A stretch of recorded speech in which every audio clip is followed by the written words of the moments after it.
Assalamualaikum warahmatullahi wabarakatuh. Selamat pagi, selamat siang, selamat sore, dan selamat malam. Di sini saya akan mempresentasikan hasil kerja saya untuk ujian akhir semester ganjil fisika awan. Pertama, izinkan saya untuk memperkenalkan diri. Nama Kevin Rizky Krisyakalulahi, asal kelas meteorologi 5C, dengan NPT 112200075. Untuk apa saja yang akan dibahas pada presentasi ini, yang pertama itu ada prinsip kerja dan deteksi mikrofisis awan. Selanjutnya ada teori elektrifikasi transistor. Selanjutnya ada difusi tetes awan, cloud seeding, dan model numerik. Selanjutnya ada proses turunnya presipitasi dan 4 latihan soal. Oke, baik. Untuk soal yang pertama itu ada prinsip kerja radar cuaca, lidar, sodar, dan disrometer dikaitkan dengan deteksi mikrofisis awan. Untuk soal pertama itu radar cuaca. Radar cuaca bekerja dengan memancarkan gelombang elektromagnetik ke atmosfer. Ketika gelombang tersebut bertemu dengan partikel hidrometeor, seperti tetesan air, kristal es, atau hujan, sebagian energi dipantulkan kembali ke radar. Sinyal balik ini dianalisis untuk mengukur intensitas lokasi, kecepatan, dan arah gerak partikel. Radar cuaca dapat mendeteksi, yang pertama itu ada ukuran partikel berdasarkan intensitas reflektivitas, kedua itu ada kecepatan gerak partikel melalui efek Doppler, yang ketiga itu ada jenis presipitasi menggunakan radar polarisasi ganda yang membedakan antara hujan, salju, atau hail. Radar membantu mempelajari proses mikrofisis seperti kondensasi, koalesensi, deposisi, atau pembekuan. Ini itu komponen utama dari radar cuaca ini. Yang pertama ada transmitter, di mana untuk membangkitkan sinyal elektromagnetik. Yang kedua itu ada antena, di mana untuk menembakkan gelombang elektromagnetik ke atmosfer dan menerima echo. Yang ketiga itu ada receiver, untuk mendeteksi dan mengubah sinyal yang diterima dalam bentuk citra radar. Selanjutnya itu kaitannya dengan mikrofisis awan. Yang pertama itu dengan deteksi ukuran tetesan. Radar cuaca dapat dimanfaatkan untuk mengukur ukuran tetesan awan. Tetesan awan yang berukuran kecil cenderung membuat awan tetap melayang di atmosfer tanpa menghasilkan hujan. Oleh karena itu, pengukuran ukuran tetesan awan menjadi penting untuk memprediksi kemungkinan terjadinya curah hujan. Yang kedua itu ada deteksi jenis tetes, mana radar cuaca dapat digunakan untuk mengidentifikasi jenis tetesan awan. Tetesan cair atau liquid memiliki nilai reflektivitas yang lebih besar dibandingkan dengan tetesan berbentuk es. Oleh karena itu, penting untuk memeriksa data ini guna menentukan ketinggian freezing level. Yang ketiga itu ada deteksi bentuk tetes, di mana radar cuaca dapat dimanfaatkan untuk mendeteksi bentuk tetesan awan. Bentuk tetesan awan memainkan peran penting dalam proses presipitasi. Kristal es berfungsi sebagai inti pembentukan awan pada suhu rendah melalui proses bergerak, sedangkan tetesan berbentuk bulat berperan sebagai inti dalam pembentukan awan hangat melalui proses tumbukan dan koalesensi. Nah, ada lidar atau light detection and ranging. Lidar memancarkan pulsa laser ke atmosfer. Pulsa ini berinteraksi dengan molekul udara, aerosol, dan partikel kecil di awan, menghasilkan sinyal balik yang ditangkap oleh sensor. Analisis sinyal memberikan informasi tentang jarak dan karakteristik partikel. Lidar sangat sensitif terhadap partikel kecil seperti aerosol dan tetesan awan. Lidar ini digunakan untuk yang pertama itu mengukur konsentrasi dan distribusi aerosol, yang kedua itu membentukkan awan awal atau nukleasi, yang ketiga itu mengukur kandungan uap air dan struktur vertikal awan tipis. Komponen utama lidar itu ada pemancar atau transmitter, mana lasernya bersumber dari cahaya utama yang memancarkan pulsa atau sinar laser. Yang kedua itu ada receiver, itu untuk mengumpulkan cahaya yang dipantulkan kembali dari target. Yang selanjutnya itu ada scanner dan optik, itu mengarahkan sinar laser ke berbagai arah untuk memetakan area yang lebih luas. Biasanya menggunakan cermin berputar atau lensa bergerak. Komponen selanjutnya itu ada sistem pengukuran jarak atau ringing system, menghitung waktu, mengukur waktu yang dibutuhkan pulsa laser untuk kembali setelah dipantulkan oleh target. Komponen selanjutnya itu ada control and processing unit, mana mengontrol operasi pemancar dan penerima serta memproses data yang diperoleh. Ini ada sistem kalibrasi dan referensi untuk mengkoreksi posisi dan orientasi. dan ada sumber daya dan media penyimpanan data atau transmisi. Leader ini berkaitan dengan mikrofisis awan, di mana ada 4 metode. Yang pertama itu ada refleksi. Metode refleksi adalah teknik yang paling sering digunakan untuk mendeteksi mikrofisik awan. Metode ini mengukur intensitas pantulan pusat cahaya yang dipantulkan oleh awan. Intensitas pantulan tersebut dipengaruhi oleh ukuran, bentuk, dan komposisi partikel yang ada dalam awan. Metode yang selanjutnya itu ada amplitudo. Metode amplitudo adalah teknik yang mengukur amplitudo sinyal lidar yang terpantul. Amplitudo sinyal yang terpantul ini dipengaruhi oleh ukuran dan komposisi partikel yang terdapat dalam awan. Metode yang selanjutnya itu frekuensi, mana metode frekuensi adalah teknik yang mengukur frekuensi sinyal lidar yang terpantul. Frekuensi sinyal yang terpantul ini dipengaruhi oleh ukuran dan komposisi partikel yang ada dalam awan. Metode yang terakhir itu adalah efek Doppler, adalah teknik yang memanfaatkan efek Doppler untuk mengukur kecepatan pergerakan partikel dalam awan. Kecepatan pergerakan partikel ini dapat membantu membedakan antara tetesan air dan tetesan es. Selanjutnya ada SODAR atau Sonic Detection and Ringing, menggunakan gelombang suara untuk mendeteksi struktur dan dinamika atmosfer. Gelombang suara dipancarkan ke atas dan dipantulkan oleh perubahan kepadatan udara yang disebabkan oleh turbulensi atau gradien suhu. SODAR tidak secara langsung mendeteksi partikel mikrofisis, tetapi memberikan informasi penting tentang struktur lapisan atmosfer dan transportasi partikel udara. Struktur lapisan atmosfer termasuk gradien suhu dan turbulensi yang mempengaruhi pembentukan awan. Maka transportasi partikel udara dapat membantu memahami proses pengangkatan yang memicu pembentukan awan. Komponen utama dari SODAR itu pemancar gelombang suara atau sound transmitter, di mana speaker atau transducer akustik menghasilkan gelombang suara dalam frekuensi akustik biasanya 1-5 kHz.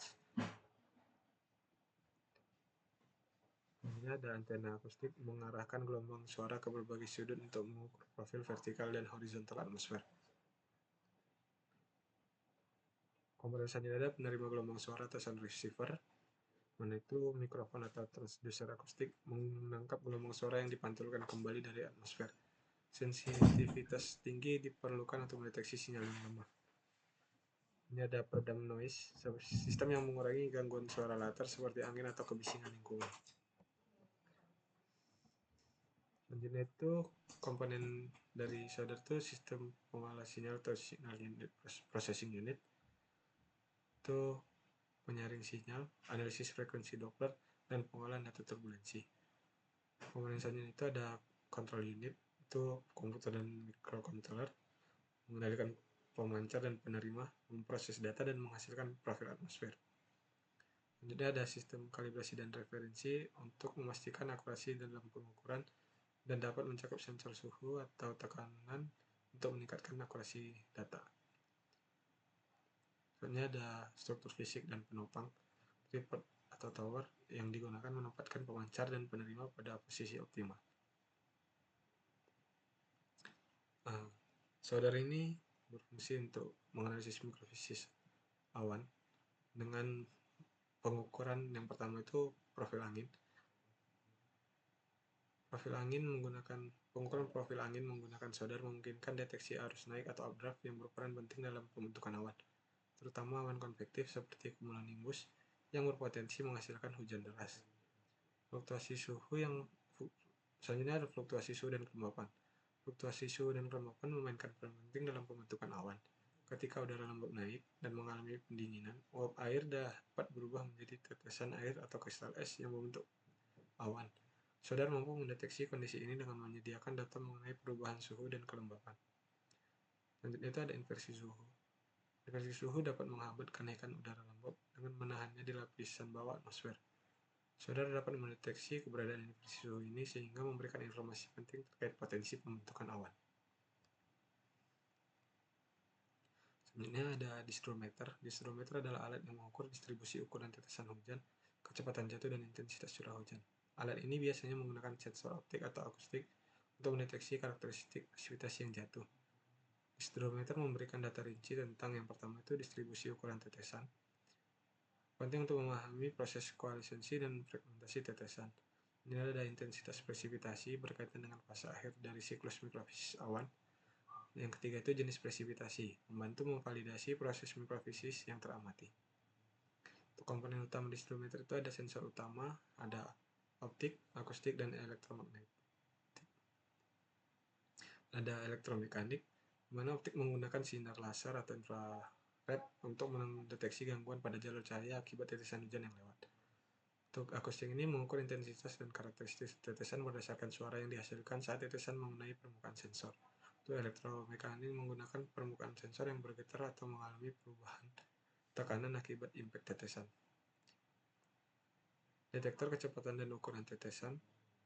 Yang pertama itu sistem pengukuran kecepatan jatuh menggunakan waktu yang dibutuhkan tetesan untuk melintasi jalur sensor. Sistem yang kedua itu sistem pengukur ukuran, mengukur perubahan intensitas sinyal atau optik atau perubahan gaya pada permukaan akustik atau elektromekanik untuk menghitung ukuran tetesan.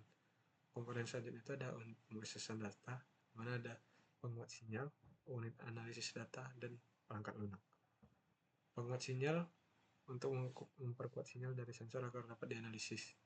Unit analisis data itu mengolah data mentah untuk menghitung distribusi ukuran tetesan atau drop size, distribution, kecepatan jatuh, dan jenis presipitasi. Perangkat lunak digunakan untuk menampilkan dan menyimpan data dalam format yang dapat dianalisis lebih lanjut. Speedometer ini berkaitan dengan mikrofisis awan, yaitu pengukuran tetes hujan. Ukuran tetes hujan memberikan wawasan tentang proses pembentukan awan. Tetesan hujan yang berukuran besar umumnya terbentuk di atmosfer dengan kondisi yang tidak stabil, di mana terdapat updraft yang kuat. Speedometer hanya mengukur partikel mikrofisis awan yang telah mencapai permukaan tanah. Oke, baik, untuk soal yang kedua itu ada teori elektrifikasi thunderstorm.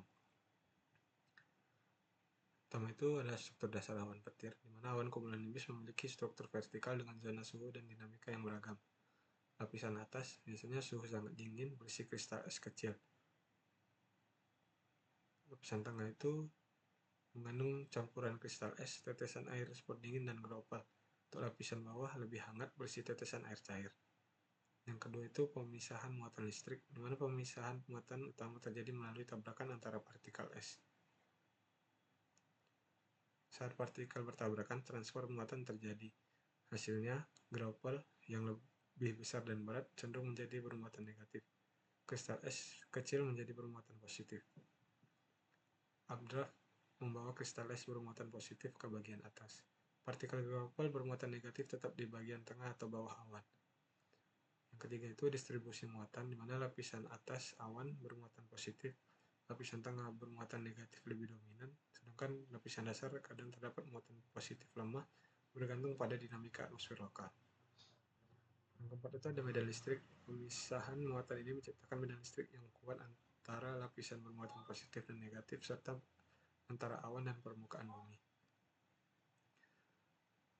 Ini ada teori elektrifikasi utama, di mana proses tabrakan dan transfer muatan. Tabrakan antara gropal dan kristal es adalah mekanisme utama. Transfer muatan dipengaruhi oleh suhu, biasanya pada suhu antara minus 10 derajat Celcius hingga minus 20 derajat Celcius. Transfer muatan paling efisien. Gropal biasanya bermuatan negatif, sedangkan kristal es bermuatan positif. Yang kedua itu efek induksi listrik atau inductive charging. Ketika partikel dipolarisasi oleh medan listrik eksternal, transfer muatan antara partikel yang bertabrakan menjadi lebih efisien. Tiga itu pengaruh updraft dan turbulensi. Updraft kuat membawa partikel bermuatan positif ke atas dan memisahkan muatan secara vertikal. Turbulensi horizontal membantu memperluas distribusi muatan dalam awan. Yang keempat itu ada ionisasi atmosfer. Ion-ion kecil di atmosfer juga berkontribusi dalam transfer muatan meskipun dalam skala yang lebih kecil. Peran elektrifikasi dalam terjadinya petir. Ketika medan listrik di awan mencapai ambang batas tertentu, jadi pelepasan listrik dalam bentuk yang pertama itu ada intracloud lightning atau IC. Petir dalam awan terjadi antara muatan positif dan negatif di dalam awan. Yang kedua itu ada cloud to ground lightning atau CG. Petir antar awan dan permukaan bumi sering terjadi karena muatan negatif di dasar awan menarik muatan positif di tanah. Untuk soal selanjutnya difusi tetes awan, cloud seeding, dan model numerik awan. Untuk beberapa koreksi terhadap teori pertumbuhan difusi tetes hujan, teori pertumbuhan difusi tetes hujan menjelaskan bagaimana tetesan air di atmosfer tumbuh melalui proses difusi uap air ke permukaan tetesan. Namun beberapa koreksi dan penyesuaian terhadap teori ini telah dilakukan berdasarkan pengamatan dan penelitian lebih lanjut. Berikut adalah beberapa koreksi terhadap teori pertumbuhan difusi tetes hujan. Yang pertama itu pengaruh koalisensi.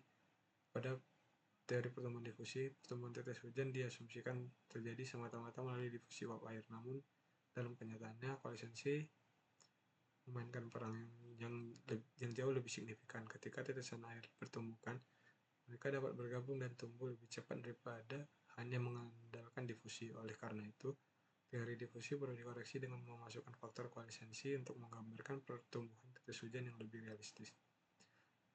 Untuk koreksi yang kedua itu pengaruh tegangan permukaan. Teori pertumbuhan difusi mengasumsikan bahwa tetesan hujan tidak terpengaruh oleh tegangan permukaan, namun pada kenyataannya tegangan permukaan air memainkan peran penting dalam mengatur bentuk dan kelangsungan tetesan hujan. Pada ukuran tetesan yang sangat kecil, efek tegangan permukaan sangat besar, yang dapat mengubah laju pertumbuhan dan distribusi ukuran tetesan hujan. Yang ketiga itu ada pengaruh kecepatan turbulensi dan gerakan udara. Teori ini juga tidak mempertimbangkan pengaruh gerakan udara vertikal, seperti updraft dan downdraft, dan turbulensi yang sering terjadi dalam awan hujan. Gerakan udara ini dapat mempengaruhi laju penguapan dan difusi, serta distribusi ukuran tetesan air. Oleh karena itu, faktor dinamika atmosfer juga perlu dimasukkan dalam model pertumbuhan tetesan hujan. Ini ada saturation dan pengaruh kelembapan. Dalam teori difusi, pertumbuhan tetesan air bergantung pada kelembapan di sekitar tetesan. Namun dalam kondisi atmosfer yang lebih kompleks, faktor kelembapan yang tidak merata atau adanya lapisan udara yang jenuh dapat mempengaruhi laju penguapan dan difusi uap air ke dalam tetesan.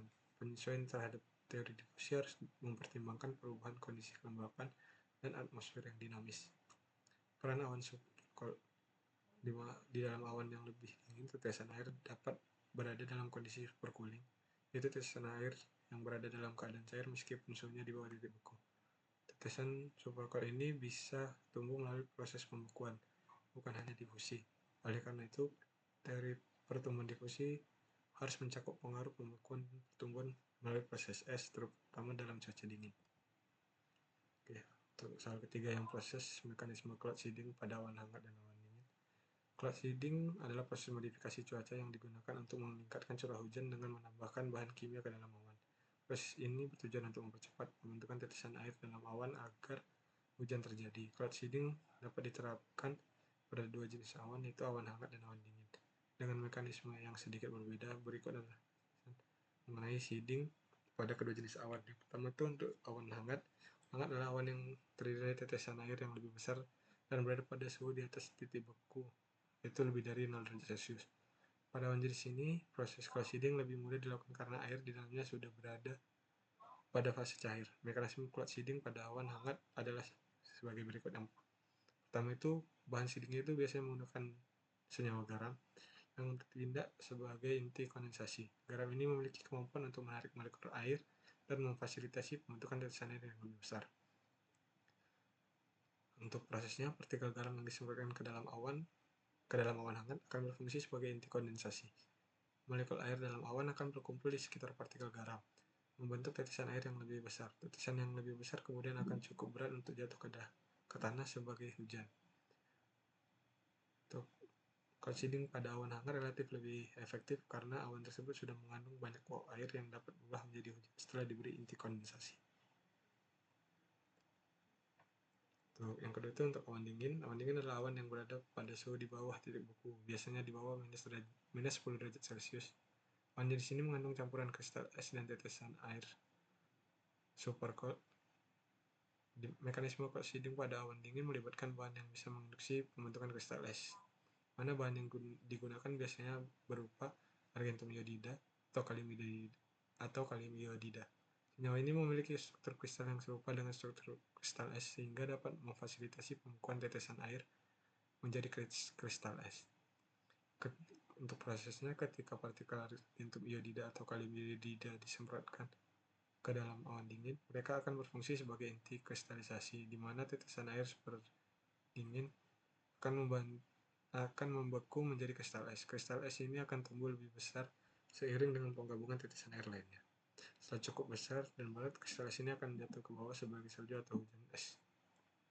Keberhasilan cloud seeding pada awan dingin lebih efektif ketika ada sejumlah besar tetesan air super cold dan kondisinya cukup untuk memungkinkan terbentuknya kristal es yang lebih besar. Proses ini lebih rumit karena membutuhkan suhu yang sangat rendah dan kelembapan yang tepat.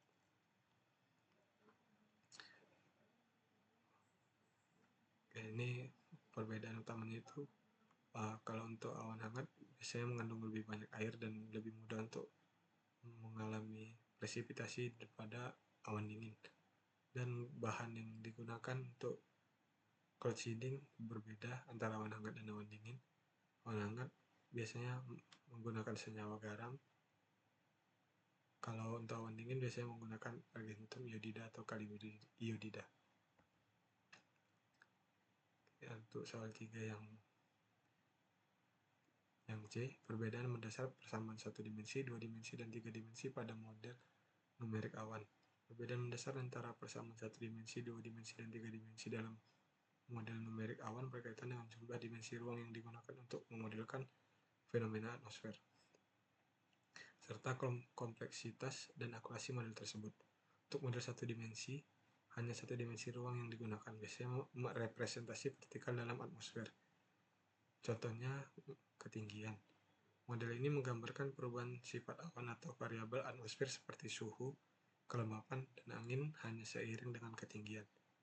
Untuk kelebihannya lebih sederhana dan lebih cepat dihitung, namun tidak dapat menggambarkan variasi horizontal atmosfer seperti pola cuaca atau distribusi awan secara luas. Untuk yang model 2 dimensi, ruang digunakan seringkali dalam bentuk dua arah, horizontal dan vertikal. Model ini dapat menggambarkan fenomena atmosfer dalam bidang horizontal dan vertikal, seperti pergerakan massa udara dan pembentukan awan dalam area terbatas. Untuk kelebihannya itu memberikan gambar yang lebih realistis daripada model satu dimensi dengan memperhitungkan variasi horizontal. Namun masih ada keterbatasan dalam menggambarkan pergerakan atmosfer yang kompleks dan interaksi vertikal horizontal. Untuk model 3 dimensi menggunakan 3 dimensi ruang, di mana 2 dimensi horizontal itu latitude dan longitude, dan 1 dimensi vertikal yaitu ketinggian. Ini adalah pendekatan paling kompleks yang memungkinkan representasi penuh dari atmosfer dan fenomena awan, termasuk pergerakan angin, pembentukan awan, dan interaksi antara elemen atmosfer secara rinci. Kelebihannya itu sangat akurat dalam menggambarkan pola cuaca, awan, dan interaksi atmosfer yang lebih realistis, namun membutuhkan banyak daya komputasi dan waktu pemrosesan serta data yang lebih lengkap. Oke, baik. Selanjutnya itu proses turunnya presipitasi. Pada diagram ini menunjukkan siklus proses fisik dalam pembentukan dan transformasi hidrometeor di atmosfer yang melibatkan berbagai bentuk air seperti uap air, air cair, dan es. Berikut penjelasan proses dalam diagram. Pertama itu ada water vapor, di mana kondensasi uap air mendingin dan berubah menjadi tetesan air. Kemudian ada deposisi, uap air langsung berubah menjadi partikel es tanpa melalui fase cair. Selanjutnya itu ada tetesan air atau partikel es menguap kembali menjadi air. Itu evaporasi, dan evaporasi selama pencairan ketika es mencair sebagai air menguap menjadi uap. Selanjutnya ada cloud water, di mana tetesan air kecil bergabung menjadi tetesan air yang lebih besar, akhirnya menjadi hujan. Selanjutnya ada tetesan air tertangkap oleh partikel es atau droplet dan memperbesar ukurannya. Selanjutnya itu proses pembekuan tetesan air pada permukaan partikel es atau droplet, dan jika suhu meningkat, partikel es mencair menjadi tetesan air. Selanjutnya yang ketiga itu ada cloud ice, di mana partikel es dapat berubah menjadi salju atau snow atau droplet melalui proses deposisi atau koleksi. Yang keempat itu ada hujan. Tetesan hujan dapat terbentuk melalui autokonversi atau koleksi air awan. Pencairan salju atau droplet yang mencair menjadi hujan. Sedangkan shading, hujan dapat terlepas dari droplet atau es karena pencairan. Selanjutnya yang kelima itu ada snow atau salju, mana pada deposisi uap air berubah langsung menjadi partikel salju. Pada saat koleksi, salju dapat menangkap tetesan air atau partikel es lainnya. Pada proses steaming, proses salju yang menangkap tetesan air super dingin membentuk droplet. Selanjutnya, pada fase droplet terbentuk melalui proses steaming atau koleksi tetesan air super dingin oleh salju. Yang terakhir ada precipitation fallout atau precipitation jatuh. Di semua bentuk hidrometeor seperti hujan, salju, atau droplet yang cukup besar dan berat akan jatuh ke permukaan bumi sebagai presipitasi. Selanjutnya itu ada latihan soal pada bab 7, di mana sebuah drop atau tetes tumbuh dengan kondensasi dari radius 2 mikrometer sampai 20 mikrometer dalam XX menit pada suhu 1x, derajat Celcius dan tekanan 100x, kilopascal. Tentukan jenuh ambien atau S yang mengabaikan solusi dan kelangsungan dalam persamaan pertemuan awan. XX ini merupakan 2 digit terakhir dari NPT. Jadi diketahui gamma F sama dengan 20 mikrometer, gamma I sama dengan 2 mikrometer, dan T 75 menit atau 4500 second. Dan T suhu yaitu 17,5 derajat Celcius dan tekanan 107,5 kilopascal. Yang ditanya merupakan jenuh ambien atau S. Jadi yang pertama itu cari nilai E dan E1, di mana E1 sama dengan 10 pangkat 1,87, jadi didapati hasil E1 sama dengan 74,131 mikrometer kuadrat per second. Untuk E itu sama dengan gamma F kuadrat kurang gamma I kuadrat per 2 kali T waktu. E sama dengan didapati hasilnya 0,044 mikrometer kuadrat per second. Setelah didapati nilai E, carilah nilai jenuh ambien menggunakan rumus S-1 sama dengan E per E1, di mana didapati hasil S sama dengan 100,06%. Selanjutnya untuk latihan soal pada bab 11, hitung curah hujan dalam milimeter per jam jika diketahui populasi droplet terdiri dari ukuran tunggal. D sama dengan X, X mm dengan kecepatan jatuh U sama dengan X, X meter per second dan densitas droplet 20x, X tetes per meter kubik menggunakan distribusi Marshall-Palmer. Dimana untuk langkah-langkahnya itu yang pertama menggunakan distribusi Marshall-Palmer, mana rumusnya R sama dengan pi per 6 integral dari 0 hingga tak hingga U D dikali D pangkat 3 ND DD. Karena single droplet maka rumusnya menjadi R sama dengan pi per 6 dalam kurung UD dikali D pangkat 3 dikali N. Dapati hasil R setelah memasukkan nilai yang sudah diketahui. Didapati hasil R sama dengan 0,46 kali 10 pangkat min 4 meter per second, di mana hasil R ini diubah dalam milimeter per jam. Didapati hasilnya R sama dengan 165,6 mm per jam. Itu latihan soal yang selanjutnya itu soal bab 8, di mana awan orografis di suatu wilayah dengan ketebalan 2,xx km mengandung uap air 0,xx gram per meter kubik. Sebuah tetes dengan jari-jari 0,1xx mm pada puncak awan mulai jatuh melewati awan. Tentukan yang A, ukuran tetes yang muncul dari dasar awan dengan menggunakan persamaan pertumbuhan kontinu. Yang B, waktu yang dibutuhkan tetes untuk jatuh melalui awan dengan asumsi terminal velocity tetes sama dengan K3R, di mana K3 itu bernilai 8 kali 10 pangkat 3 per second. Untuk yang C, tentukan ukuran tetes pada bagian A yang muncul dari awan jika ada updraft sebesar 20x, cm per second.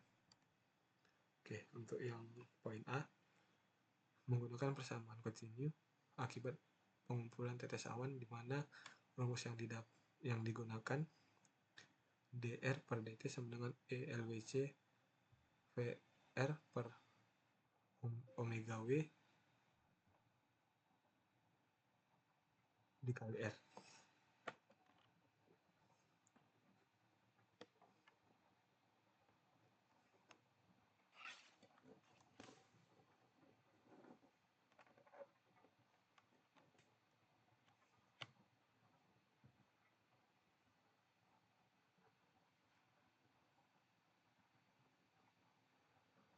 Rumus selanjutnya itu substitusi VR dengan K3R. Didapati rumusnya menjadi dr per dt sama dengan ELWC K3 per